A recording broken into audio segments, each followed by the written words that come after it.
Exercise 4.6 का एक 2x2 order से संबंधित जो है क्वेश्चन अब हम लोग लेने जा रहे हैं मैट्रिक्स का, जिसे हम सॉल्व करेंगे मैट्रिक्स मेथड से। मान लीजिए हमने क्वेश्चन नंबर 9 की बात की। इसमें इक्वेशंस दिए हुए हैं 4x minus 3y is equal to 3 and next equation is 3x minus 5y equal to 7। दो इक्वेशन दिए हैं। सबसे पहले हमको क्या करना है, इन इक्वेशन को मैट्रिक्स फॉर्म में लिखना है। तो हम लिखेंगे matrix form of given equations. इसको आप डायरेक्ट लिख लीजिए ax इक्वल टू b। अब आपको यहाँ बताना पड़ेगा कि a क्या है, वेयर a लिखने का तरीका ये है कि जो ये इक्वेशंस दिए हुए हैं इसमें एक्स वाई के जो भी कोएफिशिएंट हैं, एक्स वाई में जो भी नंबर मल्टीप्लाई हैं, उनको आपको इसमें लिखना है। तो जैसे x के साथ 4 है, फिर y के साथ -3। सेकेंड इक्वेशन में x के साथ 3 है, y के साथ -5। ये a हो गया। नेक्स्ट आप इक्वेशन जो अननोन क्वांटिटी है जिनकी वैल्यू फाइंड करनी है उसको आप लिखिए, वो कैपिटल X से डिनोट किया जाएगा। तो अननोन वेरिएबल आपके स्मॉल x और स्मॉल y। फिर आप मैट्रिक्स B सपोज करिए। B क्या करना है, आपको जो इक्वेशंस की वैल्यू दी हुई है उससे लिख लेना है। ये हो गया 3 से। अब सबसे पहला काम करना है कि आपको A का डिटर्मिनेंट फाइंड करना है। तो डिटर्मिनेंट ऑफ A, तो 4 को -5 से मल्टीप्लाई करेंगे। 4 इंटू -5 विल बी, इसमें 1 मिनट,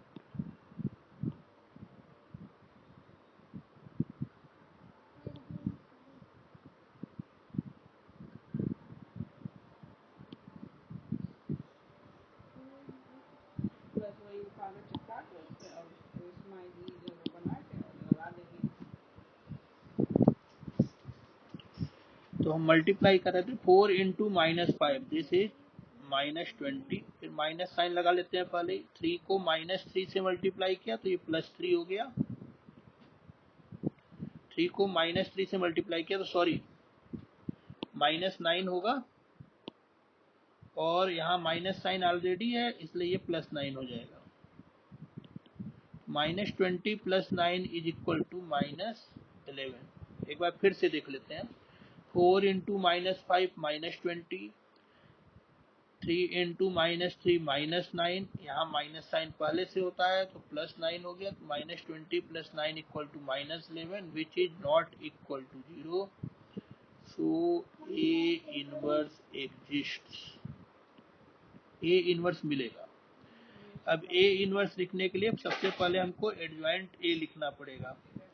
2/2 में फायदा ये है कि एडजॉइंट आप डायरेक्ट लिख सकते हैं। 4 और -5 को हमने बदल दिया, जो प्रिंसिपल डायगोनल है उनके एलिमेंट बदल दिए गए। तो -5 4 हो गया, 4 की जगह -5, -5 की जगह 4।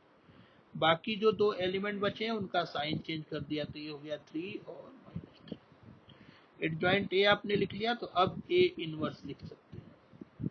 1 upon determinant A into adjoint A। 1 upon determinant A का मतलब गया डिटर्मिनेंट A की वैल्यू -11 है, तो यहाँ -11, और एडजॉइंट की वैल्यू हो गई -5 3 -3। अब आपको करना ये है कि आपने जो ये इक्वेशन अपने मन से लिखा था ax इक्वल टू b, वहां पे आ जाना है। फ्रॉम इक्वेशन 3 हमें x की वैल्यू लिखनी है, तो x इक्वल a मल्टीप्लाई है x। हम इसको जब ट्रांसफर करेंगे तो आपको b अपॉन a नहीं लिखना है। ध्यान रखिएगा, मैट्रिक्स में डिवीजन नहीं बताया गया है मैट्रिक्स का। तो यहाँ करना क्या है, a राइट साइड में जाएगा तो a इनवर्स हो जाएगा। और यहाँ पे ये भी ध्यान रखना है x के लेफ्ट साइड में a लिखा है, तो जब ये इक्वेशन में दूसरे साइड जाएगा तो वहां पर जो भी है क्वांटिटी उसके लेफ्ट में ही लिखा जाएगा, तो a इनवर्स हो जाएगा। तो x की वैल्यू a इनवर्स b। तो ये दो चीजें ध्यान रखिए कि ax अगर b के इक्वल है तो x कितने के इक्वल होगा, a इनवर्स b के। इसमें a इनवर्स की वैल्यू हमने पुटअप कर दी।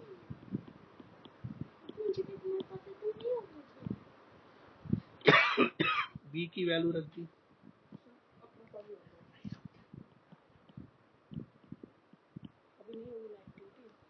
अब देखिए मल्टीप्लाई कर रहे हैं, -5 3 को 3 7 से, तो -5 3 जा -15 और 3 7 जा 20। अब दूसरी रो से मल्टीप्लाई करेंगे, -3 3 जा -9 और 4 7 जा 28। 21 - 15 will be 6, 28 - 9 will be 19। अब देखिए लास्ट स्टेप में आप क्या कीजिए, -1/11 को मल्टीप्लाई कर दीजिए अंदर, ये आ गया -6/11 एंड -19/11। ये हम किसकी वैल्यू फाइंड कर रहे हैं, कैपिटल एक्स की। और कैपिटल एक्स अगर हमने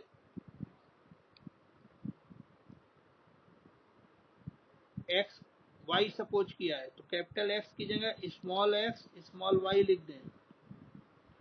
तो अब अगर दोनों मैट्रिक्स को कंपेयर करें तो हम कह सकते हैं x की वैल्यू आ गई -6/11 और y की वैल्यू आ गई -19/11। यही इसका सॉल्यूशन हो गया। आप चाहे तो चेक कर सकते हैं, x की वैल्यू देखिए कितनी आई है -6/11, y की वैल्यू आई है -19/11। हम आंसर चेक कर सकते हैं, जो दो इक्वेशन दिए हैं इनको चेक कर ले रहे हैं सेटिस्फाई कर रहे हैं कि नहीं। तो 4 इंटू एक्स है, तो यहाँ 4 से जब x को मल्टीप्लाई करेंगे तो ये हो जाएगा -24/11।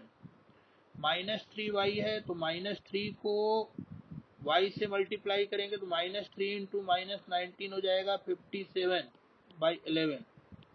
57 में से 24 को माइनस कर सकते हैं, तो 7 में से 4 गया 3, 5 में से 2 गया 3, 33/11। 33/11 मीन्स 3, जो यहाँ पे देखिए दिया हुआ है। ऐसे ही हम ये x और y की वैल्यू को दूसरे इक्वेशन में पुटअप करके भी चेक कर सकते हैं कि हमने जो सॉल्यूशन फाइंड किया है वो इसको सेटिस्फाई कर रहा है कि नहीं कर रहा है।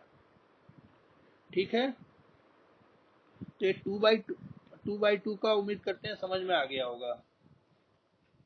एक बार फिर से रिकॉल करा देते हैं। आपको जो दो इक्वेशन दिए हैं, आप सबसे पहले उसकी सहायता से एक इक्वेशन लिखिए, ax = b। यहाँ देखिएगा सभी कैपिटल लेटर से लिखे हुए हैं। इसमें a मैट्रिक्स लिखेंगे जो एक्स वाई में नंबर मल्टीप्लाई हैं उनका यूज करके, x मैट्रिक्स लिखेंगे अननोन क्वांटिटी की सहायता से, और फिर मैट्रिक्स b लिखेंगे जो ये इक्वेशन दिए हुए हैं उनके नंबर की सहायता से।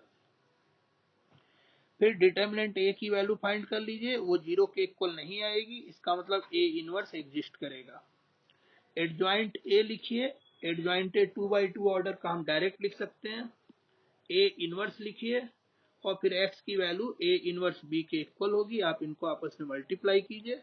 मल्टीप्लाई करने के बाद लास्ट स्टेप में जो ये नंबर है बाहर 1 डिटर्मिनेंट a की वैल्यू है, इसको लास्ट स्टेप में आप मल्टीप्लाई कीजिएगा तो आपको इजी होगा। पहले इसको नहीं मल्टीप्लाई कीजिएगा ब्रैकेट के अंदर। तो इस तरह से आप इसको कंप्लीट कर सकते हैं। 2/2 ऑर्डर के किसी भी मैट्रिक्स का सॉल्यूशन 2/2 की सहायता से सॉल्व किया जा सकता है। अब हम एक क्वेश्चन लेने जा रहे हैं 3/3 का, इसमें 3/3 ऑर्डर का मैट्रिक्स यूज होगा। ठीक है, क्वेश्चन नंबर 11 ले लेते हैं। एक्सरसाइज का क्वेश्चन नंबर 11।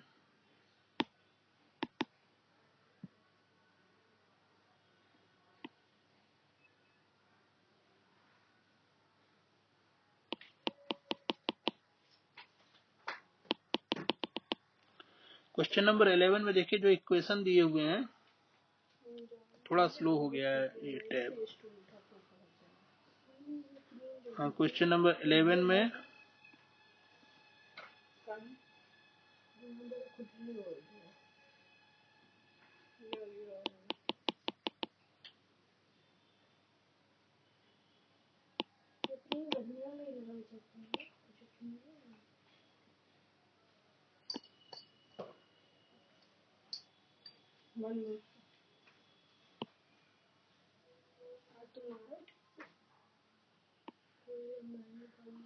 हाँ, क्वेश्चन नंबर 11 पे ध्यान देंगे। यहाँ इक्वेशन दिया हुआ है 2x plus Y plus Z equal to 1। Next equation दिया हुआ है x minus 2y minus Z is equal to 3/2 and last equation is given as 3y minus 5z equal to 9।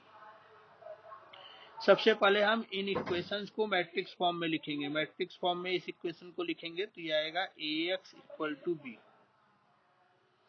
अब इसमें लिखेंगे where a equal to, a लिखने के लिए देखिए पहला इक्वेशन जो है उसमें x के साथ 2 है, y के साथ 1 है, z के साथ 1 है। दूसरे इक्वेशन में x के साथ 1 कर सकते हैं, y के साथ -2 है, z के साथ -1 है। तीसरे इक्वेशन में x नहीं है। अगर x नहीं है तो इसका मतलब x के साथ 0 है, y के साथ 3 है, z के साथ -5 है।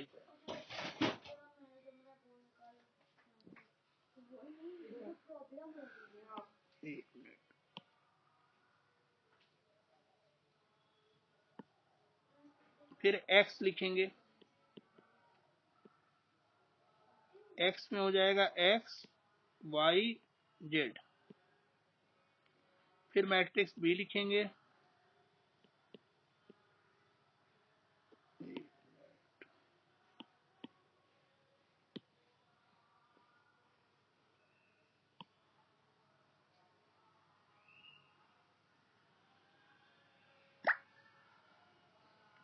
b में हो जाएगा 1 3/2 9। तो देखिए ax इक्वल टू b लिखा आपने, ax और b सपोज कर लिया। अब सबसे पहला काम है a के डिटर्मिनेंट की वैल्यू फाइंड करेंगे। a के डिटर्मिनेंट की वैल्यू फाइंड करनी है आपको अगले स्टेप में। हम जो है इसका पहले कॉलम के अलोंग एक्सपेंशन कर रहे हैं, एक्सपेंडिंग अलोंग C1। पहले कॉलम के अलोंग क्यों कर रहे हैं? क्योंकि पहले कॉलम में हमको एक 0 दिख रहा है। तो देखिए करते क्या है, सबसे पहले 2 लिखा आपने, 2 के साथ हमने 2 जिस रो और कॉलम में उसको डिलीट कर दिया, तो -2 -1 3 -5। फिर अब 1 लिखेंगे, 1 के साथ कौन सा साइन आएगा? Minus sign. आपको साइन रूल बताया गया था, पॉजिटिव निगेटिव पॉजिटिव इस तरह से। तो -1 के साथ 1 जिस रो में है, जिस कॉलम में, उसको हटा दीजिए तो दूसरी रो, और पहले कॉलम को हटा दिया हमने तो ये आ गया 1 1 3 -5। फिर 0 है तो +0, वो आप लिखे चाहे मत लिखिए।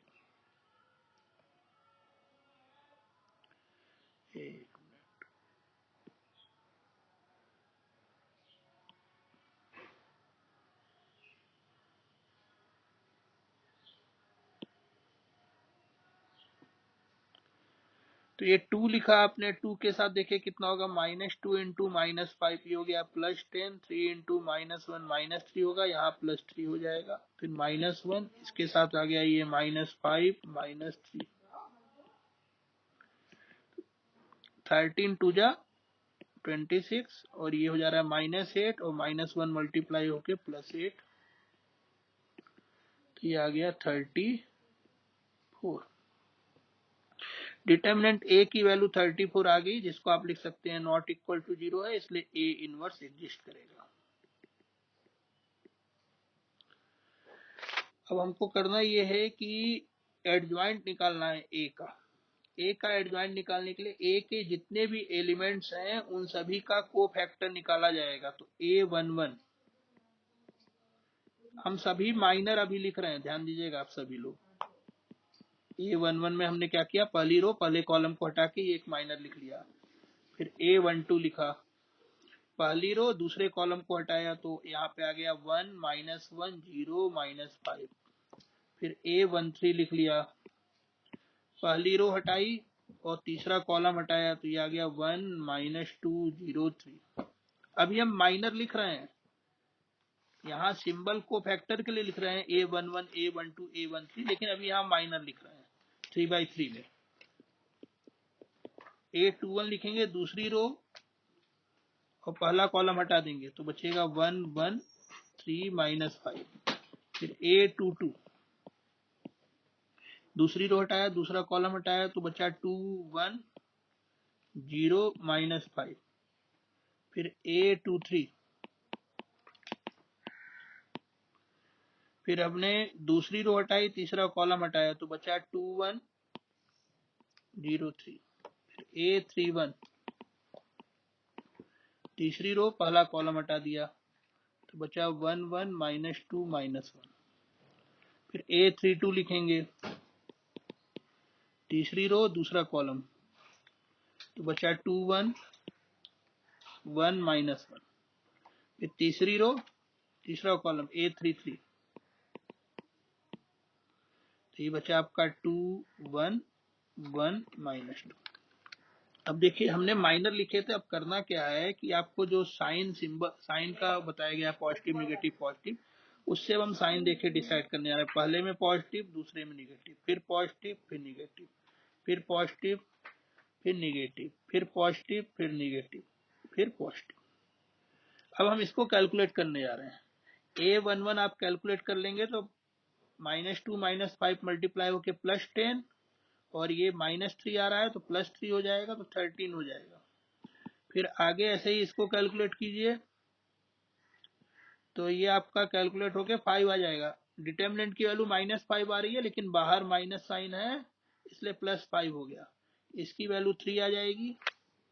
यहाँ पे कैलकुलेट कीजिए, डिटर्मिनेंट की वैल्यू -8 आएगी, बाहर माइनस साइन पहले से है तो ये +8 हो जाएगा। इसकी वैल्यू आ जाएगी -10। इस डिटर्मिनेंट की वैल्यू आ जाएगी 6, और बाहर माइनस साइन है इसलिए -6। और फिर ये आपकी वैल्यू आ जाएगी, कैलकुलेट करेंगे -1 +2 यानी कि +1। यहाँ कैलकुलेट करेंगे -2 -1 -3 आ रही है डिटर्मिनेंट की वैल्यू, यहाँ पुटअप करेंगे, बाहर माइनस साइन है इसलिए +3 हो जाएगी। और लास्ट में इसकी वैल्यू आ गई -5। आपने सभी जो है को फैक्टर्स निकाल लिए। को फैक्टर्स निकालने के बाद अब आपको एडजॉइंट लिखना है। एडजॉइंट जो होता है वो को फैक्टर्स का ट्रांसपोज होता है। को फैक्टर्स का जो मैट्रिक्स होगा उसका ट्रांसपोज होगा। Adjoint of matrix is known as transpose of matrix of cofactors. तो ये जितने को फैक्टर्स निकाले गए हैं उनका हमें ट्रांसपोज लिखना है। तो ट्रांसपोज के लिए हमने निकाला किसके लॉन्ग था, रो के लॉन्ग। अब डायरेक्ट इसको लिख दे रहे हैं कॉलम के लॉन्ग। तो ये देखिए 13 रो में ना लिख के हम ट्रांसपोज लिख रहे हैं डायरेक्ट। तो 13 5 3, फिर 8 -10 6 1 3 -5। एडजॉइंट ए आपको मिल गया। अब हम इक्वेशन 1 से लिखने जा रहे हैं। From equation 1, x equal to A inverse B, x equal to A inverse B. और ए इनवर्स का मतलब हो गया 1 determinant A into adjoint A into B. अब x की जगह x की वैल्यू हमने रख दी small x small y small z। Determinant a की वैल्यू हमने रख दी 34। एडजॉइंट a की वैल्यू लिख दी 13 8 1 5 -10 3 3 6 -5। और b की वैल्यू लिख दी हमने यहाँ से 1 3/2 9। देखिए 1/34 को बाहर ही रहने दीजिए और यहाँ मल्टीप्लाई कीजिए इस रो को, पहली रो को पहले कॉलम में, एक ही कॉलम है तो पहली रो को कॉलम में। 13 1 में मल्टीप्लाई हुआ 13 आ गया। 8 को 3/2 से मल्टीप्लाई कर लीजिए तो 2 की टेबल से 8 कटेगा 4 टाइम्स में, 4 3 12 हो जाएगा। 1 को 9 से मल्टीप्लाई कर लीजिए 9 आ जाएगा। अब दूसरी रो को, सेकेंड रो को मल्टीप्लाई करेंगे कॉलम में तो 5 1 5, -10 को 3/2 से मल्टीप्लाई करेंगे तो 2 5 10, और 5 को 3 से किया तो 15 तो -15 आ गया। फिर 3 को 9 से किया 27। अब थर्ड रो से मल्टीप्लाई करेंगे 3 1 3, 6 को किया 3/2 से तो +9 आ जाएगा। -5 को 9 से किया तो -45 आ गया। ये आ गया 1/34। यहाँ कैलकुलेट कर लेंगे तो पहली लाइन में 34 ही आ रहा है, दूसरी लाइन में 27 और 5 मिलके 32, 32 में से 15 माइनस हो गया तो 17, और थर्ड रो में कैलकुलेट कीजिए 9 और प्लस 3 12, 12 माइनस 45,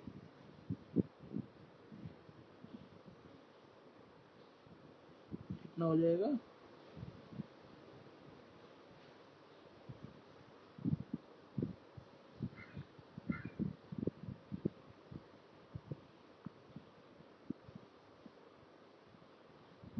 कुछ गड़बड़ हो गया।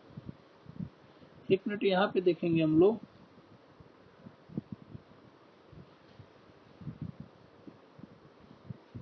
यहाँ पे जो हमने ये आपका एलिमेंट लिखा है, यहाँ पर देखिए कैलकुलेट करके हमको लग रहा है कि यहाँ 34 है, तो यहाँ 34 आया, 17 आया, तो यहाँ पे कुछ अंतर है। तो हम इस रो के जो एलिमेंट्स हैं इनको चेक करेंगे। 3 कहाँ से आया था? ये वाला आया था। 6, अच्छा सॉरी, यहाँ पर देखिए A23 की वैल्यू आप ध्यान देंगे, A23 की वैल्यू -6 थी। A23 की वैल्यू -6 थी, यहाँ पर लिखते समय हमने +6 लिख दिया है, तो ये -6 होगा। -6 यदि ये होगा तो यहाँ पर जो ये 3 + 9 है, 3 + 9 ना होकर के 3 - 9 होगा। तो अब देखिए यहाँ कैलकुलेट करिए तो कितना हो जाएगा? 45 और 9 मिलके हो जा रहा है -54, और 54 + 3, दिस विल बी -51। अब हम 1/34 को मल्टीप्लाई करेंगे। 1/34 को 34 में मल्टीप्लाई किया, 1 आ गया। ये आ जाएगा 17/34, ये आएगा -51/34। कैलकुलेट कर लेंगे तो ये 1, 17/34 का मतलब 1/2, और इसको 17 की टेबल से कैंसिल करेंगे तो -3/2। तो हम कह सकते हैं x की वैल्यू हमारे पास आ गई 1, y की वैल्यू आ गई 1/2, और z की वैल्यू आ गई -3। तो इस तरह से हम 3/3 ऑर्डर के मैट्रिक्स की सहायता से 3 इक्वेशन अगर दिए हैं तो उनको सॉल्व कर सकते हैं। ठीक है बच्चों?